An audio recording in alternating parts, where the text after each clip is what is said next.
ассалому алайкум бинандаҳои гиромӣ. нашри муфассали барномаи иттилоотии ахборот телевизиони Тоҷикистон. манзуратон дигардонед. дар оғоз таваҷҷӯҳ намоед ба сархати хабарҳо. баррасии масъалаҳои мубрами дуҷонибаву бисёрҷониба.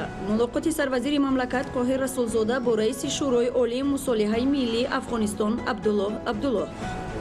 тақвияти иқтидорҳои энергетикӣ дар ноҳияи Бобоҷон Ғафуров зер истгоҳи нави барқии 110/6 киловатта мавриди баҳрабардорӣ қарор дода шуд.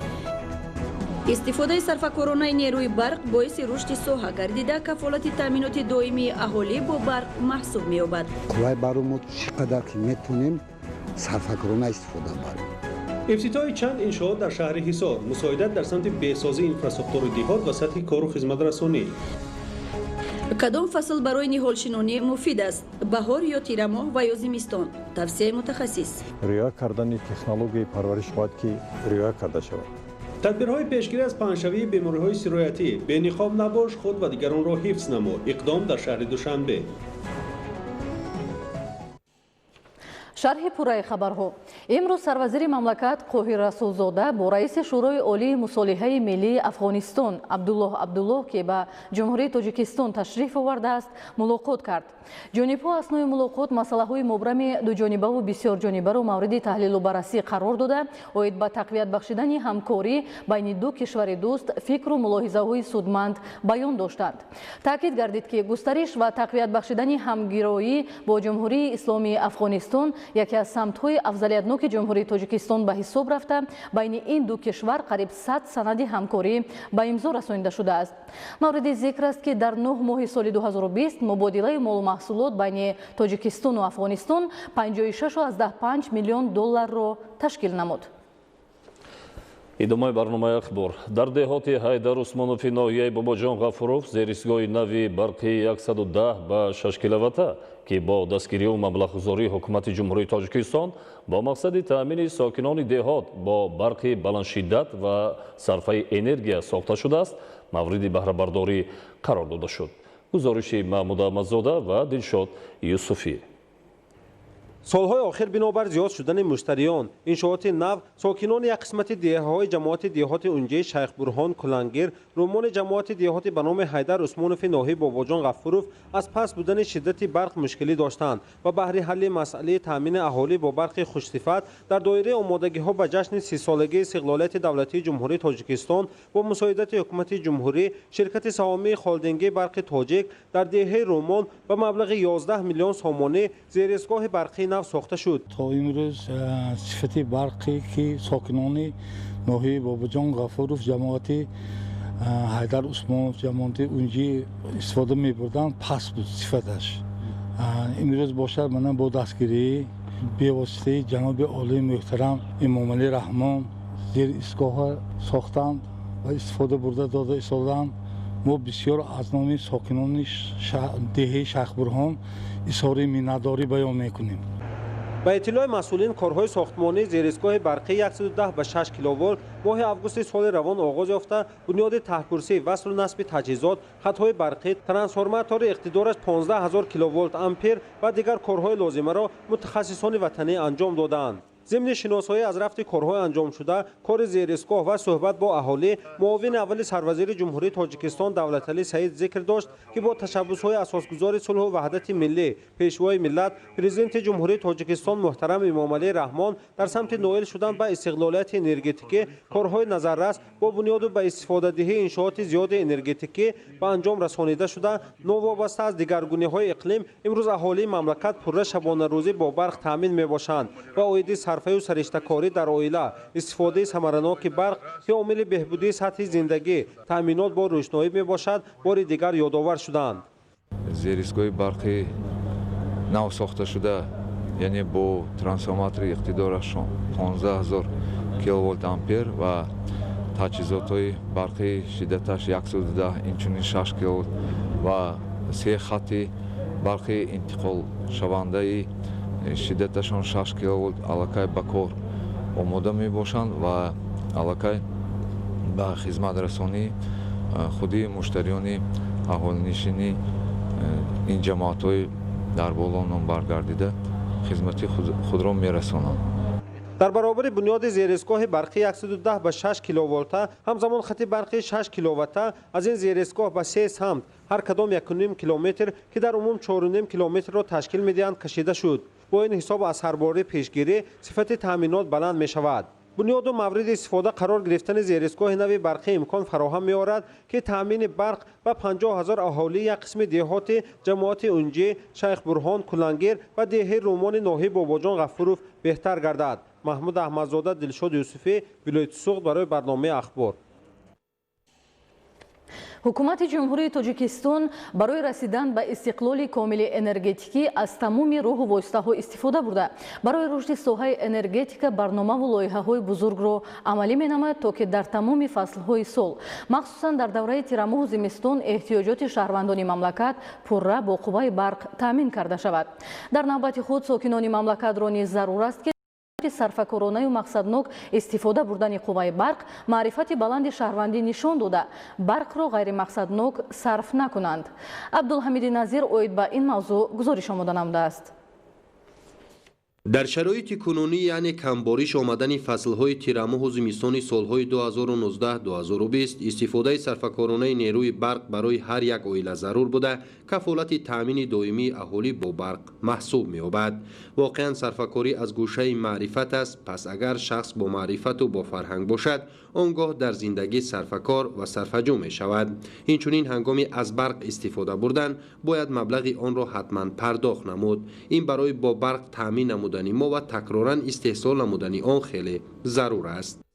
با مقصد دائمی با برق تامین بودن اهالی مملکت حکومت جمهوری تاجیکستان تمام امکانات را استفاده برده اهالی مملکت 24 ساعت با برق تامین باشد. در دوره تیرماه زمستان طلبات اهالی با نیروی برق دوچند می‌گردد. ساکنان مملکت علل خصوص ساکنان پایتخت عزیز ما شهر دوشنبه را ضرور است که با مقصد صرفه‌کارانه استفاده بردن نیروی برق تمام چاره‌های صرفه‌کارانه را استفاده برند. هم با بودجه خود هر یک عائله فایده می‌آورد، هم امکان می‌گردد که تمام اهالی کشور 24 ساعت با نیروی برق در یک شبانه روز تامین باشند.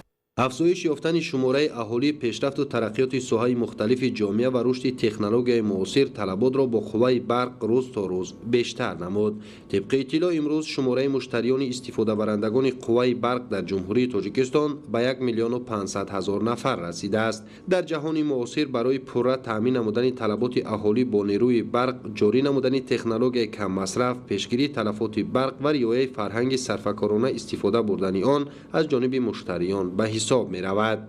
البته برق این یک چیزی است که برای هم برجا ماندن اقتصادیات کشور و هم برای نیکو احوالی زندگی مردم بسیار هم به مانند آب و هوا ضرور است و صرف کردن برق پیش از همه به فایده بودجه اقتصادی هر یک عائله و بعداً به منفعت دولت و دولتداری ملی است. چون که برق این محرک است که کارگاه‌ها، زوادها و عموماً یک چیزی است که جای کاری می آفرد و کمبودی برق پیش از همه به خود اهالی زیان دارد. از این رو باید که مردم کشور به صرفه‌کاری بردوام برق اهمیت جدی دهند و در عائله ها و در خانواده های خود برق را به فایده به استفاده نبرند. مثلا در خانه های هستند که 3-4 بخاری برقی استفاده میبرند، اما وقتی که به کار می روند یا که به بیرون می برایند به اهمیتانه آن را خاموش نکرده به کوچه می روند یا که به کار می روند. البته باید که به این راه ندهند و از تجهیزات های استفاده برند که نیروی کمی برق استفاده میبرد، صرف میکند و با این کار خود آنها میتوانند هم به بودجه اقتصادی خود فایده بیارند و هم به کم هم باشد به اقتصادیات کشور فایده خود را رسانند. از این رو همچون شهروند از هموطنان عزیز خواهش میکنم که در این شب و روزی که کمابی است، در این شب و روزی که برق بسیار هم ضرور است از هر وقت دیده بیشتر و صرفه‌کاری برق اهمیت جدی دهند و در این راه هم قدم و هم پیمان ابتکارهای حکومت و ملت باشند. امروز صرفه‌کارانه استفاده نمودن نیروی برق در جهان به یکی از پرابلم‌های گلوبالی تبدیل یافته است. کارشناسان مسائل اقتصادی بر آن نظرند که استفاده از تجهیزات کم مصرف برقی و استفاده مقصدناک آن امکان می‌دهد که نیروی برق صرفه گردد. اکثر مشتریان در فصل زمستان از دیگر مواد سوخت از جمله انگشت استفاده نکرده گرمی خانه را از تجهیزات گرمیدهی برقی تأمین می‌سازند که این عملی آنها باعث صرفه زیادی نیروی برق و سرباری در ترانسفورماتورها می‌گردد. این عملی آنها بشبهه ضرر به بودجه دولت و هر خاندان است. عبدالحمید نظیر، بهادر قربانزاده، اخبار. استفاده صرفه‌کارانه نیروی برق بر رشد ساحه سبب گردیده کفالت تأمینات دائمی اهالی با این نعمت بی‌بها میباشد. اگر همگان نیروی برق را صرفه‌کارانه استفاده برند، نیاز برای محدودیت در انتقال آن باقی نمیماند. گزارش سید جعفری محمدعلی و خورشید نادرخان. صرفه‌کارانه استفاده بردن نیروی برق در برابر تامین کاری با اعتماد انشاءات ساحه از جمله کم کردن سرباری و پیشگیری تلفات همزمان به قناعت بودجه هر یک عائله نیز مساعدت میکند. به اندیشه کارشناسان اسباب تدبیرهای صرفه‌جویانه استفاده بردن قوه برق و در صورت 1% افزایش یافتن استحصال نیروی برق امکان است که حجم استحصال محصول صنعتی تا 2-3% زیاد گردد. امروز در جمهوری تاجیکستان که زیاده از 75% اهالی در دهات جایها زندگی میکنند، البته در فصلهای سرما که طلبات به گرمیدهی زیاد میشوند، میتوانند از ذخیره‌های طبیعی به مانند انگشت، هزوم و دیگر موادهای سوخت وسیع استفاده برند تا اینکه نیروی برق صرفه گردد. البته از این حساب موادهای استعمالی برای عائله خود خریداری نماییم که البته با منفیت کار است. نوبسته به آنکه مسئولات در دوره زمستان طلبات به نیروی برق بیشتر است، هنوز هم اکثر مشتریان نسبت به ریای مدنیت استفاده قوه برق به اعتنایی ظاهر میکنند. چطوری که مشاهده کرده می شود هستند عائله هایی که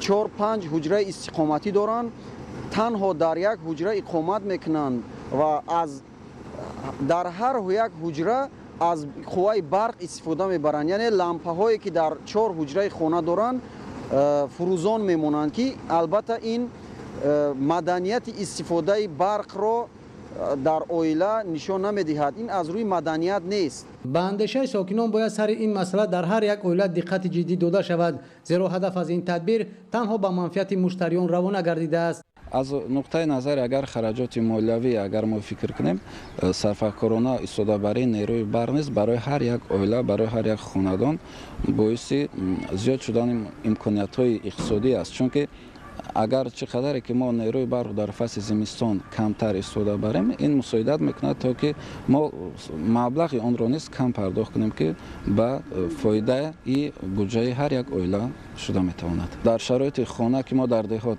زندگی میکنیم، زیاده از 4-5 خانه استقامتی داریم و در فصل زمستان همگی 2 خانه آن را پورا با هزومی که ما در تابستان ذخیره میکنیم و در فصل زمستان فقط ما از نیروی برق همچون برای روشنی استفاده میبریم و برای تماشای تلویزیون.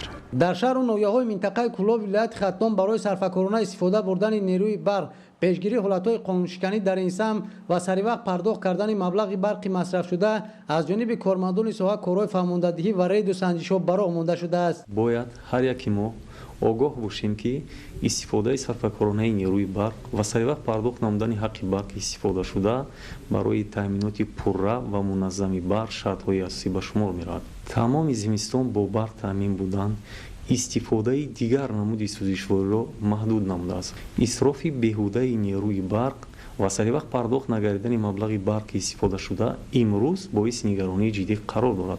در هر یک تشکیلات و مؤسسه و منزل‌های استقامتی امکان است که از نیروی برق صرفه‌کارانه استفاده نمود.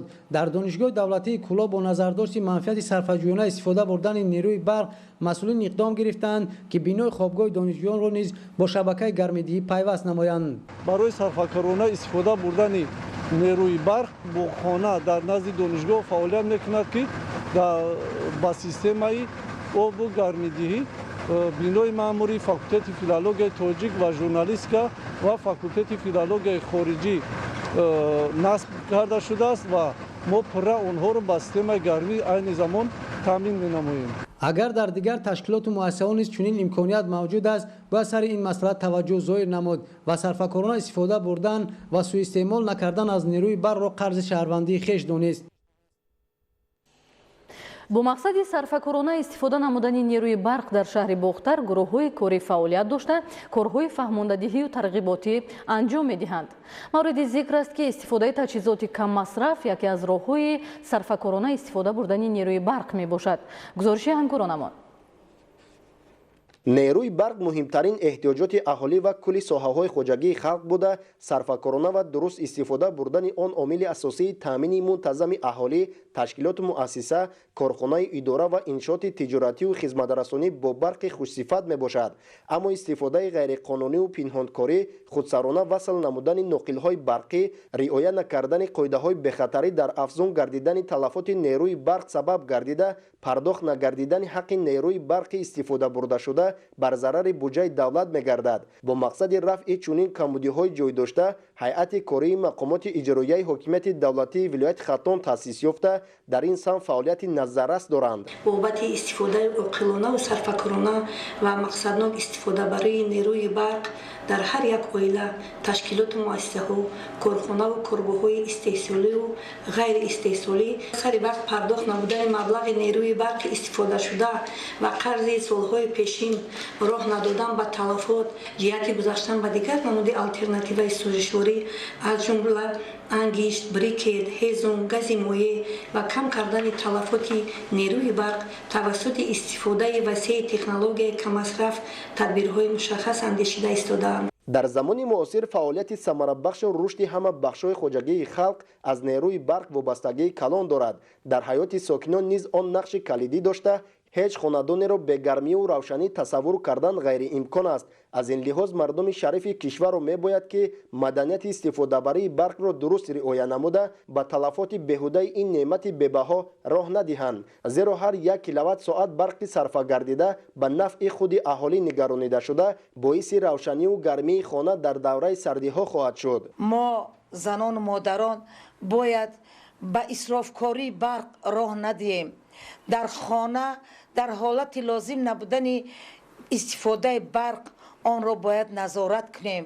ба келину духтару фарзандон фаҳмонем ки ин чизе ки барои мо дар зиндагӣ дар ҳаёт лозим аст ва мо бе ӯ наметавонем зист, бояд эҳтиром намоем ва бояд ки якҷоя барои исрифкории он роҳ надиҳем. ҳар як сокини кишвар бояд имрӯз дар фикри сариштакорона истифода кардани нерӯи барқ бошад. масалан ҳангоми истифодаи асбобу ашёи рӯзгордорӣ эҳтиёткориро агар ҳар як бонуи хонадон ки бештар ба таҷҳизоту воситаҳои гармидиҳию мисол барои таом пухтану барои дигар эҳтиёҷоти рӯзгор бештар занон вобастанд, хуб мешуд ки сариштакор бошанд.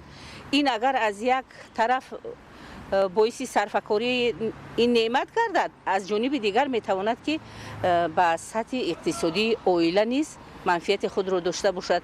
дар ин баробар кормандони шабакаҳои барқи шаҳру ноҳияҳои вилоят саргарми кор буда бо назардошти тамоми шароиту имкониятҳои фароҳам гашта баҳри таъмини мунтазами нерӯи барқ ба сокинон ва дигар корхонаву муассисаҳо аҳлуна заҳмат кашида истоданд. то ба имрӯз онҳо як қатор тадбирҳои лозимаро ба хотири бемушкилӣ паси сар намудани давраи зимистони имсола ба анҷом расониданд. баъд аз ба тавсиб расидани муроҷиатномаи ҳукумати ҷумҳурии Тоҷикистон доир ба масъалаи мазкур аз ҷониби гурӯҳи корӣ ки дар он кормандони соҳаҳои мухталиф шомиланд, миёни мардум тадбирҳои фаҳмондадиҳиро бештар намуданд.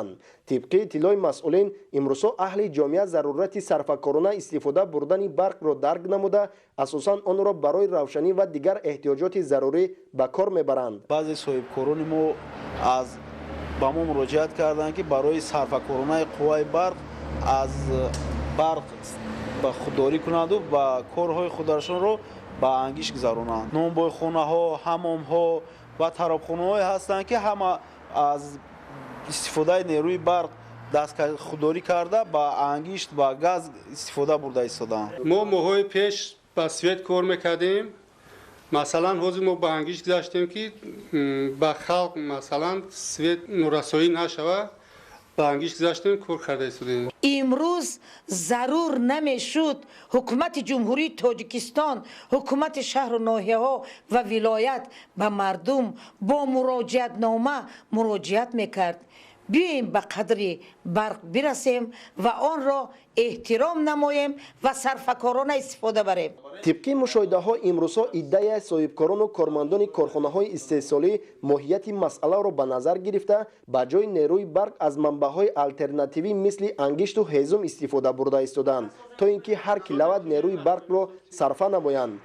қоидаи истифодабарии қувваи барқ ва гармӣ яъне ки риоя намешавад, талафот зиёд мешавад. мо ҳаракат намуда истодаем ки талафоти нерӯи барқро кам намуда маблағи истифодашударо сари вақт пардохт намоянд. бо роҳҳои сунъӣ манъ намудани ҳисобкунакҳои барқӣ, пинҳон намудани нишондоди ҳисобкунаки барқӣ ба назар мерасад, чӣ дар муштариёни маишӣ бошад, чӣ дар тиҷоратӣ, саноатӣ, ғайрисаноатӣ, корхонаҳои буҷетӣ.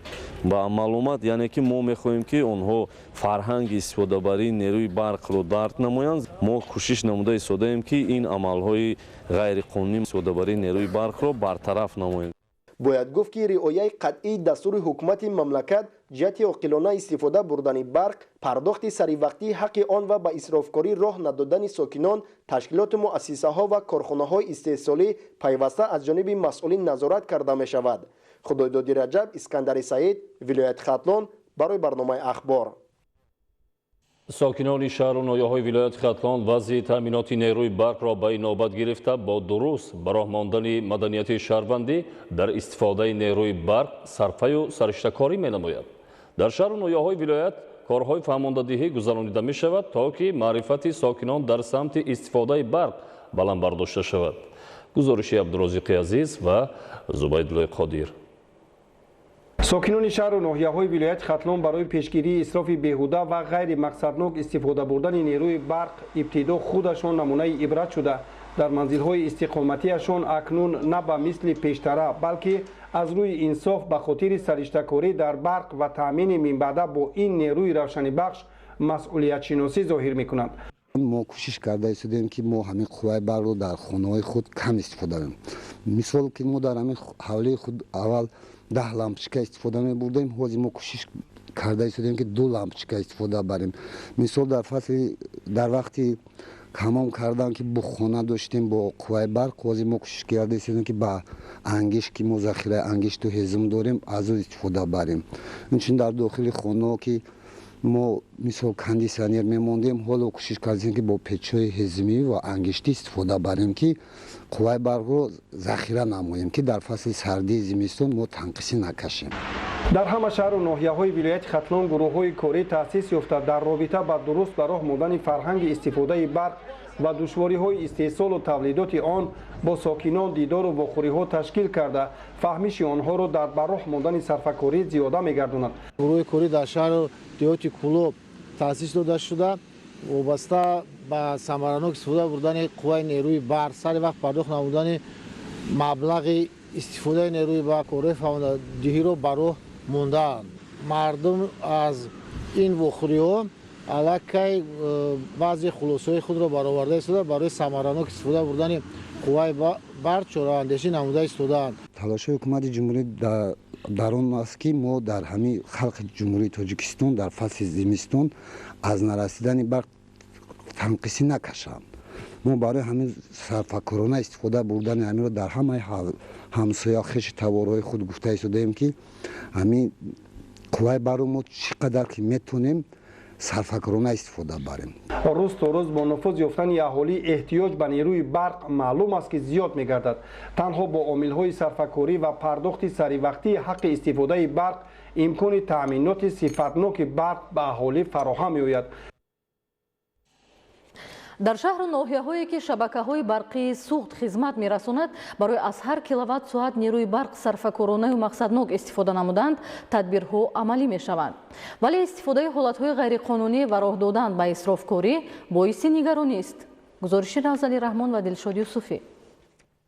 барои кору рӯзгори ҳар нафар ва фаъолияти соҳаҳои иқтисодиёту иҷтимоиёт нерӯи барқ маводи асосӣ ва зарурист. در دامی سالهای صاحب استقلالی خصوصا سالهای آخر حکومت جمهوری تاجیکستان در راه رسیدن به یک از هدفهای استراتژی استقلالیت انرژتیکی لایحه‌های کلان را تطبیق و تدبیرهای مهم را عملی نمود. طور معلوم احتیاجات کشور تنها با نیروی برق استحصال خودی تامین است. امروز برای استحصال نیروی برق در نیروگاه‌ها ذخیره کافی آب موجود و تا آخر فصل زمستان بسنده است.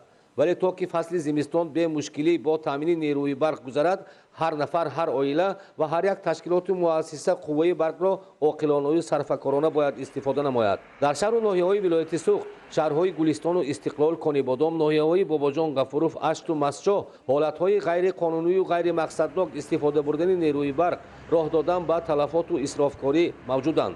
کارمندان ریاست نظارت دولتی انرژتیکی منطقه سوخت به حجم 145,000 کیلووات تلفات تجارتی قوه برق را آشکار نمودند. داومی چند روز آخر کارمندان شبکه‌های برقی و ریاست نظارت دولتی انرژتیکی منطقه سوخت در شهر و ناحیه‌ها ضمن چاره‌بینی‌های فهماندهی باید به استفاده عاقلانه و مقصدناک قوه برق در تشکیلات و مؤسسه، بازار و مرکزهای خدمت‌رسانی حالت‌های از معیار زیاد و اسرافکاری قوه برق را آشکار و پیشگیری نمودند. در یک قطار مرکزهای سودا و خدمت‌رسانی بر ضمن استفاده از معیار زیاد لامپه‌ها حتی در روز روشن کارفرمودن لامپه‌های روشنایی‌دهی و تبلیغاتی باعث نگرانی است. در دهات و شهرک باباجان غفروف در روز روشن فروزان کردن از 3-4 عدد تا 10 عدد لامپه‌ها در دکان‌های فروش گوشت روزانه مثال استفاده بی‌انصافانه قوه برق است. چنین حالت‌ها را ما در دهه‌های آبشاران، شخبرهان، کلانگیر، اونجی ناحیه به نمار گرفتیم. در بازار و مرکزهای خدمت‌رسانی ناحیه نیز استفاده بعضی تجهیزات سرمصرف، حالت‌های زیاد روزانه فروزان کردن لامپه‌ها و در مساحت خرد استفاده کرده شدن شماره زیاد لامپه‌های روشنایی‌دهی نشانه اسرافکاری میباشد. این حالت‌ها ثابت می‌سازند که مسئولان چنین کارخانه‌های مؤسسه‌ها و صاحبکاران و فروشنده‌ها ماهیت استفاده مقصدناک و صرفه‌کارانه نیروی برق را درک نکردند. قوه برق برای کار و روزگار هر نفر، هر عائله و هر تشکیلات و مؤسسه ضرور است، ولی قوه برق باید برای روشنایی، برای کار فرمودن تجهیزات و لوازمات معیشی عائله و مؤسسه استفاده شود. در شهر و ناحیه‌های ولایت سوخت برای استفاده صرفه‌جویانه انرژی تدبیرها عملی می‌شوند. خصوصا در مؤسسه‌های معارف و تندرستی بنیاد و جاری گردیدن مرکزهای مستقل گرم‌دهی و منفعت صرفه انرژی میباشد. در 61 مؤسسه تسهیلات میانه عمومی ناحیه باباجان غفروف بینای و صنفخانه‌ها توسط سیستم یگانه گرم کرده میشوند. سیستم یگانه گرم‌دهی صرفه انرژی برق و سوزشواری به حساب رفته در مؤسسه به واسطه سیستم یگانه گرم‌دهی هر دو بینای مؤسسه و تالار ورزشی با گرمی تامین کرده می شود. عموما برای گرم‌دهی قوه برق استفاده نمی شود. خود انگشت ها نسبت به پیچ‌های بخاری قریب 1 برابر کم استفاده و صرفه می گردند. در مرکزهای مستقل گرم‌دهی گرمی با انگشت، هیزم و قسما گاز مایع استحصال کرده می شوند.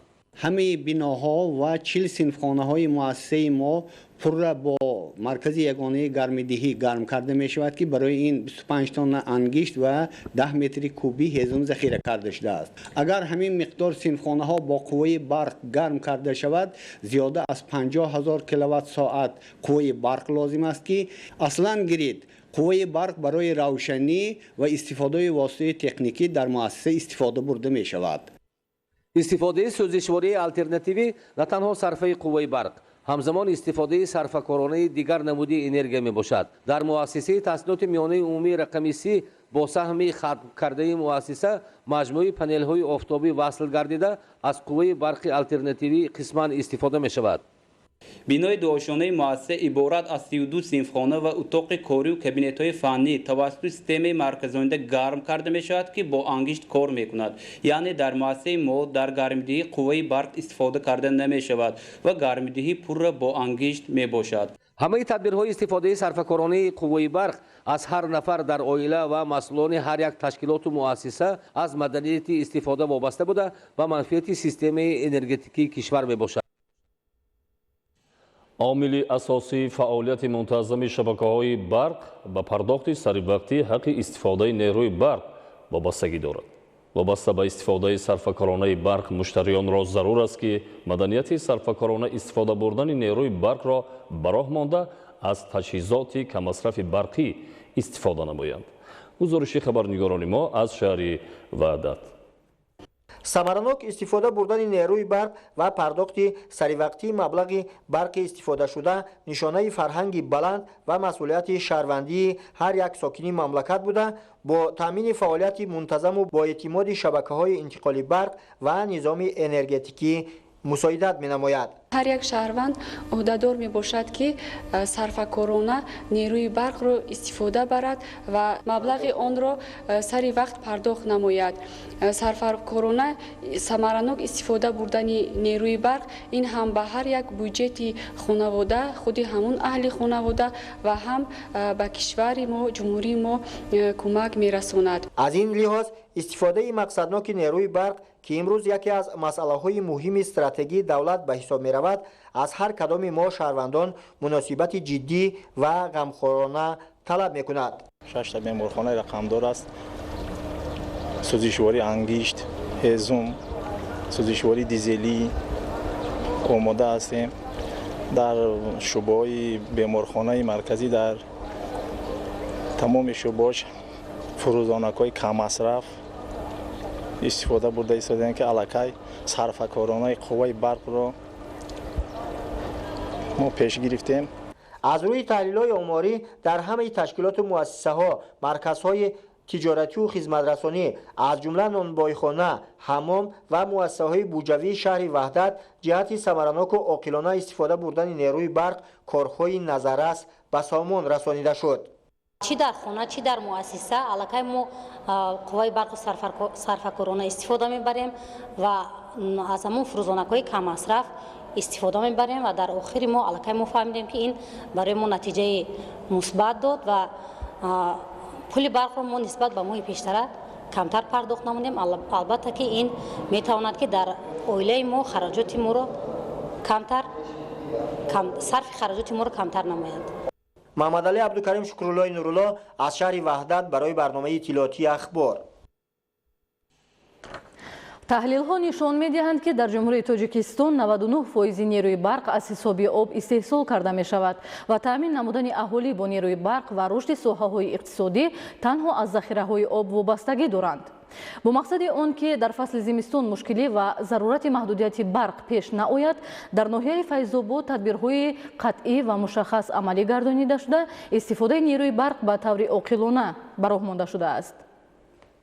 имконияти истифодаи захираҳои гидроэнергетикӣ аз омилҳои табиию иқлимӣ вобаста буда дар давраи тирамӯҳу зимистон бо сабаби кам шудани маҷрои об дар дарёҳо коркарди энергияи барқ дар нерӯгоҳҳои барқӣ кам мегардад. бунёду навсозӣ ва таҷдиди нерӯгоҳҳои хурду бузурги барқи обии мамлакат, хатҳои баландшиддати интиқоли барқ, барқарорсозии инфрасохтор ва таҳаввулоти зиёд дар соҳаи энергетикаи Тоҷикистон ба он замина гузошт ки нерӯи барқ ба тамоми аҳолии мамлакат пурра дар ҳама фаслҳои сол таъмин карда шавад. бо назардошти гузарондани корҳои таъмирӣ ва тадбирҳои назоративу профилактикӣ, хизматрасонии шабакаҳои барқи шаҳру ноҳияҳои мамлакат ба аҳолӣ сифатан хуб ба роҳ монда шуда, аз ҷумла дар ноҳияи Файзобод тадбирҳои назоратӣ ба хотири сарфакорона истифода бурдани нерӯи барқ, пешгирии ҳолатҳои садамавии трансформаторҳо ва дигар таҷҳизоти барқӣ амалӣ мегарданд. бо назардошти он ки дар ноҳияи Файзобод фасли зимистон зиёдтар аз 5 моҳ ҳукмронӣ менамояд, дар ҳама шаҳру деҳоти ноҳия барои баландбардоштани маърифати шаҳрвандӣ ҷиҳати истифодаи нерӯи барқ дар ҳар хонадон чорабиниҳои тарғиботӣ гузаронида мешаванд. тавре мушоҳидаҳо нишон доданд дар деҳаҳо аҳолӣ гармии хонадонро бо истифода аз ангишт ва ҳезум таъмин менамоянд ва нерӯи барқро танҳо барои равшанӣ ва тамошои оинаи нилгун истифода мекунанд. мо дар фасли тобистон 75-80 сомонӣ ҳам супордаем.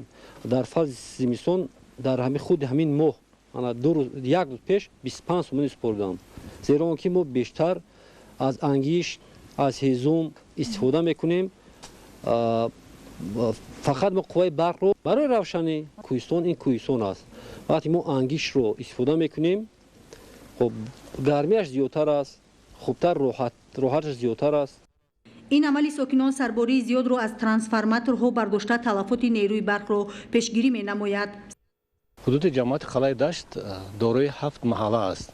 дар 7 маҳалла бештар аз 13 ҳазор аҳолӣ зиндагӣ мекунад ва дар ин ҳудуди ҳамин ҷамоат 7 муассисаи таълимӣ арзи вуҷуд дорад ки 7 муассисаи таълимӣ бо гӯем ки қувваи ангишт, гарми гармидеҳӣ карда мешавад ва инчунин дар ин ҷо марказҳои саломатӣ аст, бунгоҳҳои тиббӣ аст ва асосан дар ҳудуди ҷамоати деҳои қалаи Дашт ки ҳозир чӣ хеле ки мо дар ин мавзеъ ҳузур дорем, аз ҳама деҳаи калонтарини ҳамин ҷамоати деҳоти қалаи Дашт деҳаи Элог мебошад ки дорои қариб 700 хоҷагӣ мебошад ва дар ин ҷо беш аз 6500 аҳолӣ истиқомат мекунад ва ҳамаи ҳамин аҳолӣ дар муддати аз моҳи ноябр то моҳи апрел дар ин ҷо зимистон идома меёбад, қариб 6 моҳ ҳамаи ҳамин мардум тамоми воситаҳои ҳамин гармидиҳиро аз воситаи ангишт истифода мебаранд. Умуман дар зимистон нерӯи барқ фақат барои равшандӣ истифода бурда мешавад халос. чунин тадбирҳои сарфакоронаи барқ дар ҳама нуқтаҳои савдо, марказҳои хизматрасонии маишӣ, нонпасхонаҳо, муассисаҳои таълимӣ ва тандурустӣ, инчунин ҳифзи иҷтимоӣ низ роҳандозӣ гардиданд.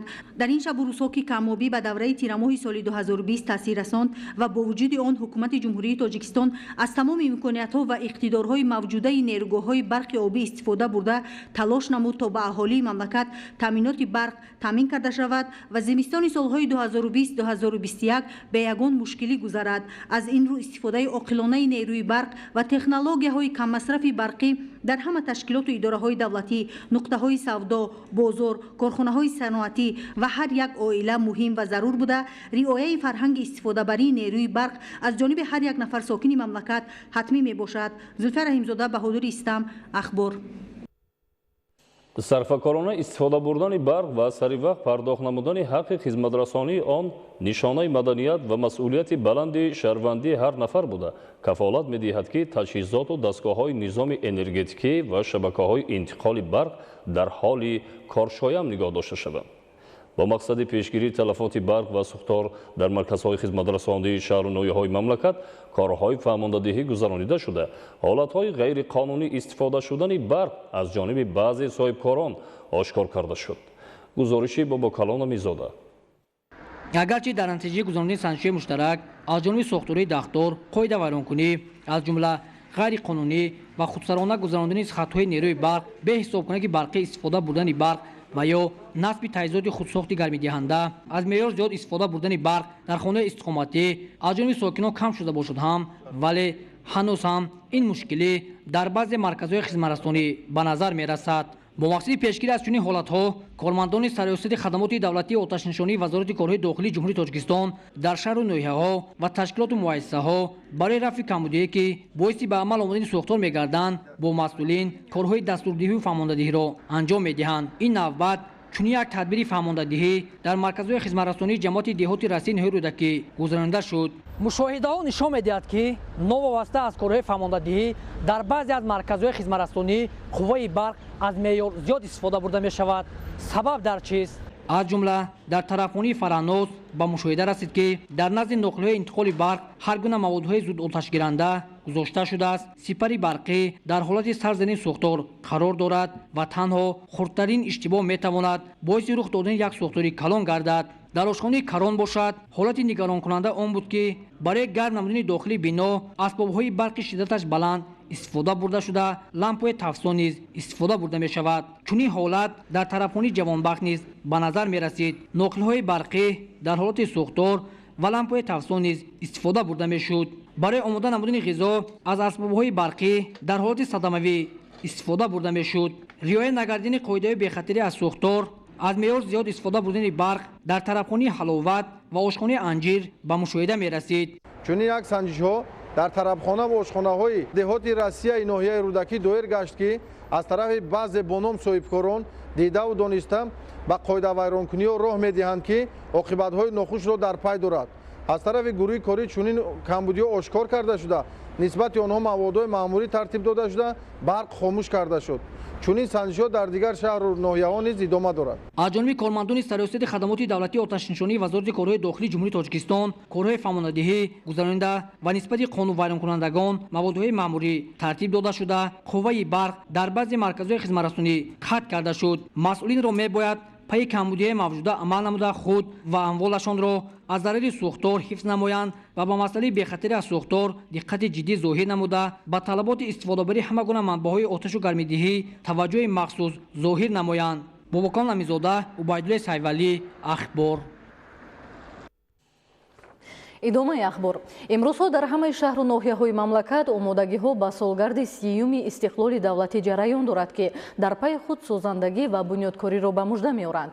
Дар шаҳри Ҳисор низ тадбири мазкур вусъат дошта дар баробари маблағҳои бюҷетӣ ҳамчунин бо ҷалби соҳибкорон, ашхоси саховатпеша ва аҳолӣ дар иншоотҳои таъиноти гуногун корҳои сохтмонӣ бо маром идома доранд. иқдомҳои бунёдкорӣ ба истиқболи 30 солагии истиқлоли давлатӣ ки имрӯзҳо дар ҳамаи шаҳру ноҳияҳои мамлакат идома дорад ба беҳсозии тақвияти инфраструктураи шаҳру деҳот такони ҷиддие бахшидааст. ин раванд дар шаҳри Ҳисор низ вусъат дошта марҳила ба марҳила татбиқи нақшачорабиниҳои бунёдкории симои ин шаҳрро ба куллӣ тағйир медиҳад.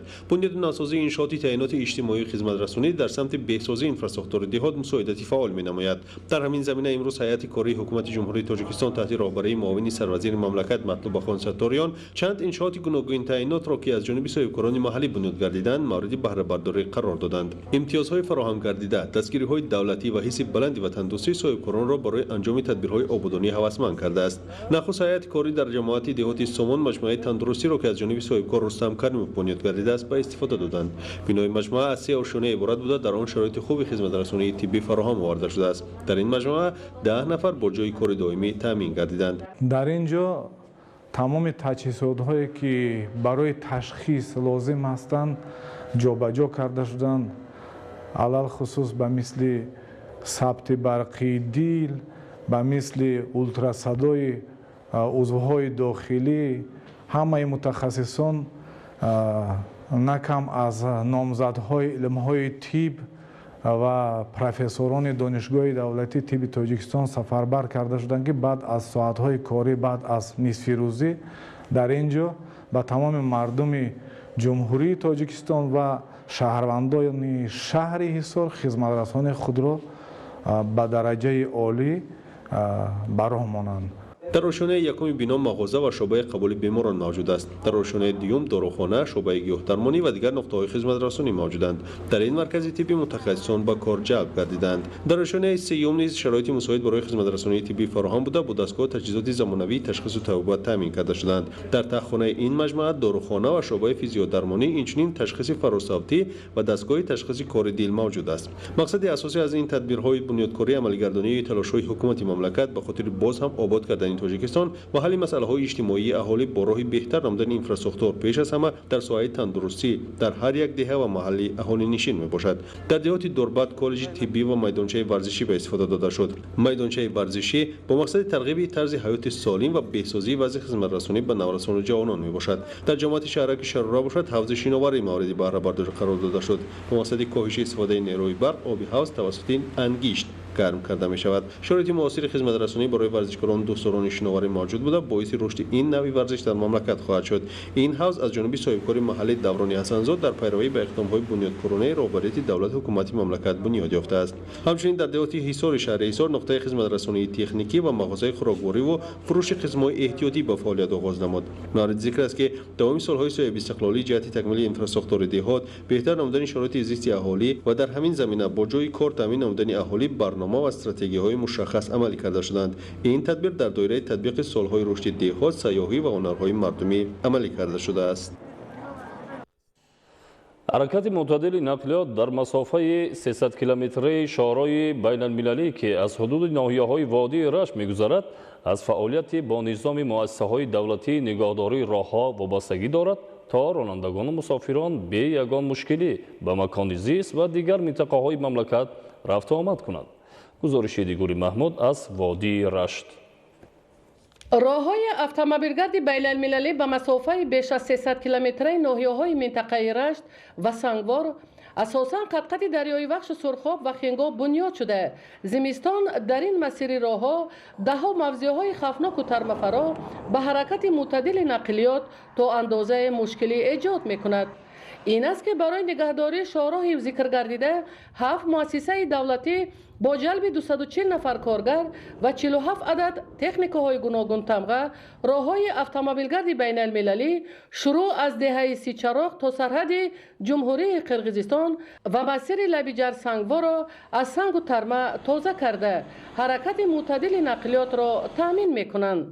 در عقبه قرمق ناحیه لخش زمستان بارشات برف در قیاس با دیگر موضعهای کوهستان بیشتر می باشد، زیرا این محل از سطح بحر در بلندی 370 تا 400 متر جایگیر بوده. با مقصد نگاهبین راههای اتومبیلگرد در مسافه 98 کیلومتر شروع از دهه سیران تا دهه قرمق دو مؤسسه دولتی نگهداری راهها با شماره 24 نفر کارگر و 14 عدد تکنیک‌های گوناگون تمغه کار کرده ایستادند. در توازن مؤسسه دولتی نگهداری راههای اتومبیلگرد ناحیه رشت بیش از 199 کیلومتر راههای اهمیت بین المللی، جمهوریوی و محلی داشته موجود بوده. از این 50 کیلومترش را اساساً راههای ماشینگرد بین المللی تشکیل می دهد. با مقصد نگهداری حالت راههای اتومبیلگرد بین المللی در مؤسسه دولتی ناحیه رشت 36 نفر کارگران با استفاده از 8 عدد تکنیک‌های گوناگون تمغه کار کرده ایستادند.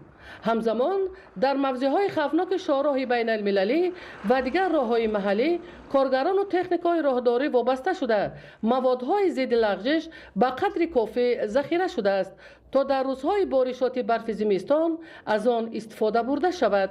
در راه‌های اتومبیلگرد حدود ناحیه‌های تاجیک‌آباد، نورآباد و سنگوار کارگران اداره‌های محلی با استفاده از امکانیت‌های موجوده همیشه راه‌ها را از سنگ و شغل و برف تازه کرده ایستادند تا رفت و آمد نقلیات بین دیگر ناحیه‌های منطقه قطع نگردد.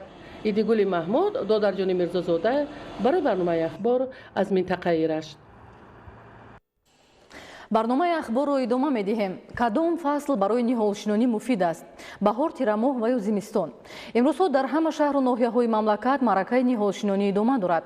Ба гуфтаи мутахассисон, ҳангоми шинонидани ниҳолҳои сояафкани ороишӣ ва дарахтони мевадиҳанда бояд ба сифати ниҳол, омода намудани хок, риояи агротехникаи он ва мавзее ки ниҳолҳоро мешинонанд бештар таваҷҷӯҳ намоянд.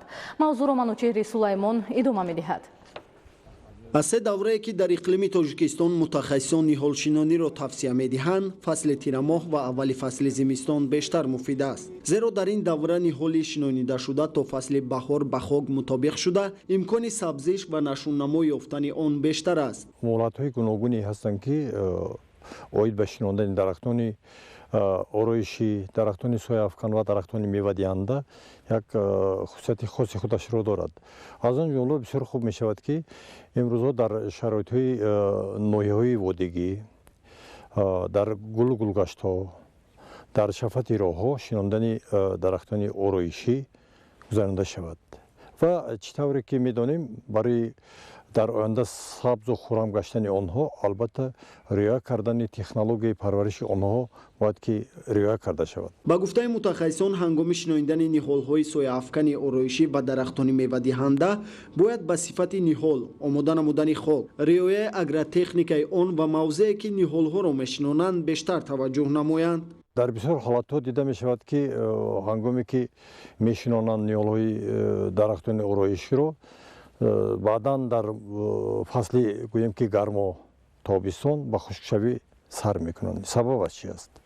сабабаш аз ҳамин шуда метавонад ки ҳангоми кандан, интиқол додани дарахтони ороишӣ ва ё сояафкан бошад ё ки мевадиҳанда бошад, ба қоидаҳои кашонидани он, яъне интиқол додани онҳо риоя намешавад, намекунанд.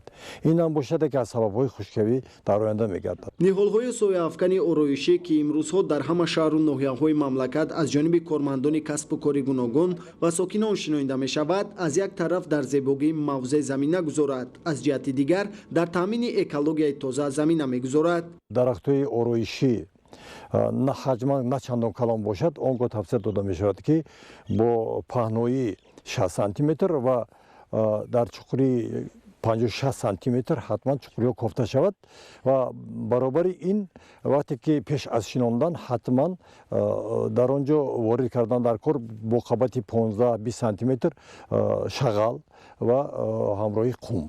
ин бо кадом мақсад аст? Бо мақсаде аст ки дар оянда, яъне ки кашиши об, яъне ки дар кул нашудани об кӯмак медиҳад. аз хурд то бузург дарахтон бояд ҳатман бо хок канда шаванд, чунки системаи решаи дарахтони ороишӣ аз он ҷумла санавбар сарвиноз ино бисёр майдарешҳои зиёде доранд. Вақти ҳангоми кандан бехок ин майдарешҳо канда мераванд ва кафолати сабзиши онҳо хеле паст мегардад. корхонаи воҳиди давлатии хоҷагии ниҳолпарварии шаҳри ваҳдат низ ба парвариши ниҳолу дарахтони гуногун машғул буда барои таъмини минтақаҳои гуногуни ҷумҳурӣ бо ниҳолу дарахтони ороишиву сояафкан пайваста саҳм мегузорад. дар корхонаи воҳиди ниҳолпарварии шаҳри ваҳдат то имрӯза зиёда аз 400 000 беғи ниҳолҳои яксола то 6 сола парвариш ёфта истодааст. кормандони хоҷагии ниҳолпарварӣ иқдом гирифтем ки ба шаҳрвандон ва корхонаҳон ниҳолҳои ҳамешасабз сояафкан ва мевадиҳандаро бо сифати баланд дастрас намоем. албатта яке аз роҳҳои асосии таъмини рушди боғдорӣ дар мамлакат риояи ҳатмии қоидаҳои агротехникӣ ва баъд аз шиноидани ниҳол нигоҳбини он мебошад. масъулинро зарур аст дар баробари шиноидани ниҳолу дарахтони гуногуни сояафкану мевадиҳанда ҳамзамон дар нигоҳбин ва нашунамои он бештар таваҷҷӯҳ намоянд. манучери сулаймон, маҳмад саиди камол, ахбор. дар доираи тадбирҳои ободонӣ ва вусъат бахшидани маъракаи ниҳолшинонӣ дар назди бинову иншооти шаҳри душанбе ва талу теппаҳои ҳудуди ноҳияи варзоб дарахтони сояафкану мевадиҳанда шинонида шуда, ин раванд боз идома дорад. гузориши хабарнигорони мо. иқдоми навбатӣ ва саривақтии роҳбарияти мақомоти иҷроияи ҳокимияти давлатии шаҳри душанбе ба шаҳри сабз табдил додани пойтахтро масъулину кормандони силсила нерӯгоҳҳои барқи обии варзоб дастгирӣ намуда баҳри дар амал татбиқ гардидани он тадбирҳои ободонӣ ва сабзгардониро дар назди бинову иншооти мавҷуда вусъат медиҳанд. дар доираи иқдоми навбатӣ дар шафати шоҳроҳи душанбе чаноқ талу теппаҳои ҳудуди нерӯгоҳи барқи обии рақами 1 варзобгес аз ҷониби кормандони соҳа дарахтони ҳамешасабз шинонида шуд.